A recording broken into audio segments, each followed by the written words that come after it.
Hey guys, JJ back here. It's time to give you a free pick for tomorrow, April 15th. It's going to be Brewers versus Cardinals. Seen the line Brewers minus 35, total 9.5. The game is slated to start at 7:40 Eastern Standard Time. We grab a win with the first five under 4.5 Braves Mets, despite DeGrom walking four and a total of 3 home runs given up between both pitchers.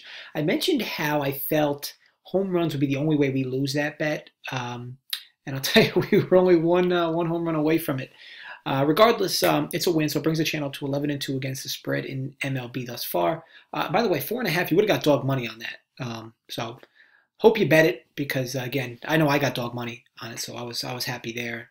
Nice for that to cash. But as often as I say, that's the past. Right now, we look at tomorrow as if we are 0-1 going into the day. It keeps that that discipline, process, research, all good. Also worth noting that this winning percentage at 11-2 is completely unsustainable. I know I continue to reference this. You just get the dumbass trolls that come on here when you lose a game, as if their house went on fire. So doubling down on these games is never what I advise. Everything is one unit. It's hard enough to win in sports betting. Don't throw it all away because you're not practicing proper bankroll management. All right, also, to those wandering minds, I was able to finish the dining room set for the wife. I know I had a video a few days back where there was a box in the background. I didn't even realize it, so I addressed it. I'll tell you what, it was a real pain in my ass. It took me about 3 hours. After I was done with it, I just took a shit on it. She don't know. Fuck her. The thing is, like I said, it took me 3 hours, and look, thank God she doesn't watch these videos. She'd probably stab me. But look, she's a pain in my ass, but at the end of the day, I love her, so we're all good there. I'll tell you, though, nothing. Absolutely nothing makes my balls shrivel more than seeing her walk in with something for me to fucking put together. I know there's all these alphas out there that like get the scent of a screwdriver and they get fucking rock hard. Certainly not this guy. You know what makes me rock hard? Porn. All right, so look, again, thank God she doesn't watch these videos. Okay, on to the play for tomorrow. So Freddy Peralta is thrown for the Brewers, and he has certainly not had a good start to the year. Certainly not the start he would have liked. He's rocking a current ERA of 6.91, only a whip of 1.4. But that ERA is wildly high. He's coming off a road start against the Angels where he got shelled for 7 runs. Last year, his home road splits were absolutely outrageous, so this doesn't surprise me in the least. He had an ERA of 2.73 at home versus a 5.36 ERA on the road. Despite that, all last year, righties hit him at 111. That's right, 111. I'm not saying that wrong. Peralta has punishing stuff, specifically to right-handed bats. Now, as you look at this Cardinals lineup, outside of Matt Carpenter, it's practically all righties, especially well righties that can really hurt you.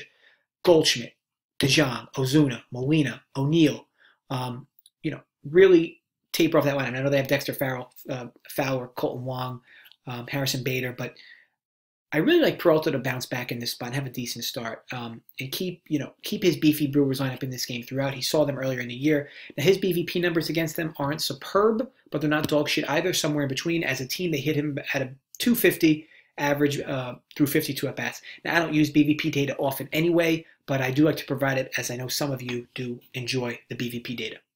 The Cardinals will be throwing out Dakota Hudson here. Young right-handed pitcher, made his MLB debut last year for the Cardinals from their bullpen.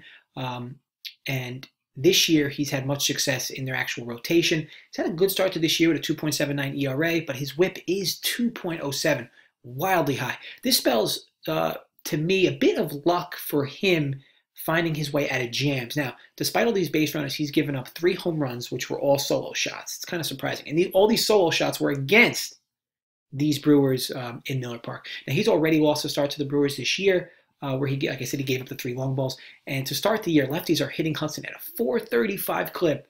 He had his own struggles last year with lefties hitting him at 275. So again, doesn't really surprise. Those numbers will come down to a medium, but at the end of the day, he does struggle a bit with left-handed bats. And we know, although the Brewers have pop from the left side, Yelich, Shaw, Moustakas, Grandal, along with plenty of strong everyday righties. Look, the Brewers took 2 or 3 from the Dodgers, losing this last one bad, which is what everyone sees. Meanwhile, the Cardinals just pounded the Reds for 9 runs in a win in Mexico. Ultimately, what we have going here is Freddy Peralta for the Brewers at home, where he's typically good against a young arm for the Cards, who's been a bit lucky to start the year, keeping his ERA down, getting himself out of jams. The Brewers will throw plenty of lefty bats his way, and I think in most cases, despite the recent things that have gone on, Peralta getting shelled. the Dakota Hudson having a decent start to the year despite his whip being very high.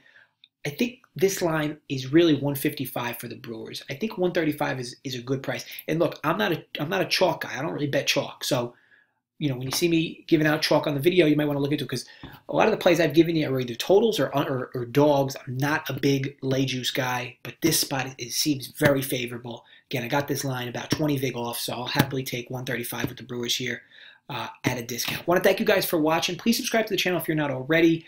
If you liked the video, please give it a thumbs up. And look, channel's been good thus far, 11-2, giving you some other helpful content videos as well. If you have any questions on the game tomorrow, I know it's a limited slate. There are still plenty of games though. Just shoot a comment over, and please continue with the comments. Love interacting with you guys. And again, any comments you have on the games or who you're betting tomorrow, please feel free to drop below. I'll give you my thoughts on those games as well. So again, I want to thank you guys for watching, and I'll be back soon.